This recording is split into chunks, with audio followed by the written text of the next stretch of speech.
Assalamualaikum warahmatullahi wabarakatuh. Perkenalkan, nama saya Bilqis Syamilatul Awalin dari kelas 7C.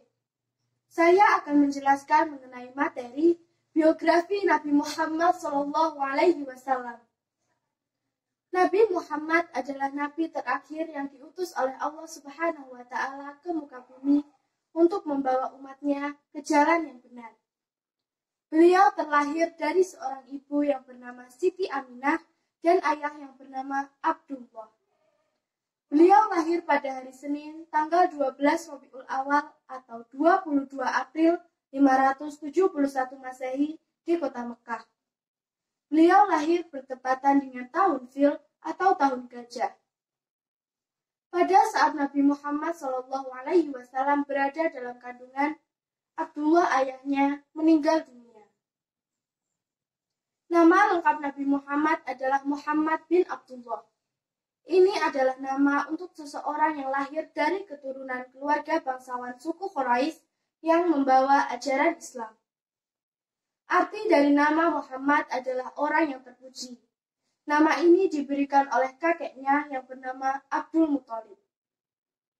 Pasca kelahiran Nabi Muhammad, banyak perbedaan yang terjadi jika dibandingkan dengan sebelum kelahiran Nabi Muhammad. Banyak peristiwa luar biasa yang terjadi pada saat itu. Kali ini saya akan membahas tentang 1. Zaman Jahiliyah. Zaman Jahiliyah adalah zaman kebodohan sebelum lahirnya Nabi Muhammad, di mana umat Nabi Muhammad pada saat itu masih menyembah berhala, bermaksiat, bermain judi, dan merendahkan kaum perempuan, di mana mereka terpecah belah menjadi beberapa suku yang disebut dengan kabilah. Hidup yang penuh dengan kebebasan dan tidak adanya aturan pada saat itu menyebabkan kehidupan pada saat itu menjadi sangat kacau. Kedua, peristiwa Tahun Gajah. Tahun Gajah adalah peristiwa penyerangan kota Mekah oleh pasukan Abraha. Peristiwa ini terjadi bertepatan dengan tahun kelahiran Nabi Muhammad SAW. Tahun Gajah adalah peristiwa penyerangan Ka'bah oleh pasukan Raja Abraha, yaitu Gubernur Habsyi di Yaman.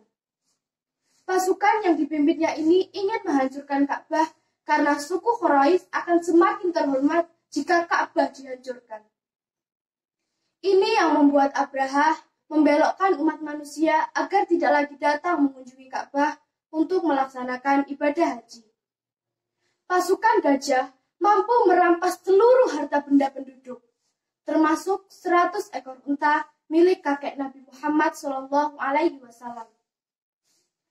Pada saat Ka'bah hendak dihancurkan, Allah Subhanahu wa Ta'ala mengutus burung ababil untuk membawa batu kerikil sijil yang dibawa menggunakan paruh mereka. Kerikil-kerikil tersebut kemudian dijatuhkan tepat di atas kepala mereka, hingga tembus ke badan mereka, dan akhirnya mereka semua meninggal dunia. Peristiwa ini diabadikan dalam Al-Quran Surat Al-Fil ayat 1 sampai dengan ayat 5. Di masa inilah lahir seorang nabi akhir zaman yang bernama Nabi Muhammad SAW. Peristiwa ini menjadi pertanda tahun kelahiran Nabi Muhammad SAW. Peristiwa ini disebut dengan peristiwa Tahun Gajah. Ketiga, kehidupan Nabi Muhammad SAW. Sejak kecil, Nabi Muhammad sudah mendapatkan kehidupan yang layak seperti halnya manusia pada umumnya.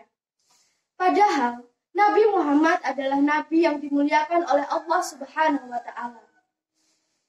Nabi Muhammad lahir dalam keadaan yatim, dan pada usia 6 tahun, ibunya Siti Aminah meninggal dunia, sehingga beliau menjadi seorang yatim piatu. Di usia 8 tahun, kakeknya Abdul Muthalib juga meninggal dunia. Nabi Muhammad juga merasakan apa yang dirasakan oleh manusia pada umumnya.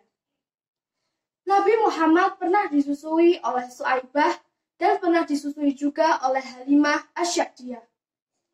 Pada usia 5 bulan, Nabi Muhammad sudah bisa berjalan. Dan pada usia 9 bulan, beliau sudah lancar berbicara.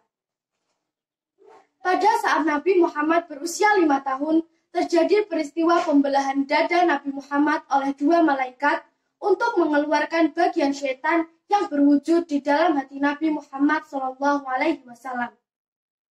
Nabi Muhammad diajak berdagang oleh pamannya Abu Thalib pada usia 9 tahun. Namun, ada juga sebagian orang yang mengatakan bahwa Nabi Muhammad diajak berdagang oleh pamannya ke negeri Syams pada usia 12 tahun. Pada masa kecilnya, Nabi Muhammad juga pernah menjadi seorang pengembala kambing. Nabi Muhammad mempunyai 13 istri dan 7 orang anak. Nabi Muhammad dikenal sebagai seorang yang jujur dan bijaksana, sehingga beliau mendapatkan gelar Al-Amin yang artinya orang yang dapat dipercaya. Keempat, dakwah Nabi Muhammad SAW. Nabi Muhammad pertama kali mendapatkan wahyu pada tanggal 17 Ramadan di usianya yang ke-40 tahun. Beliau mendapatkan wahyu tersebut di Gua Hira.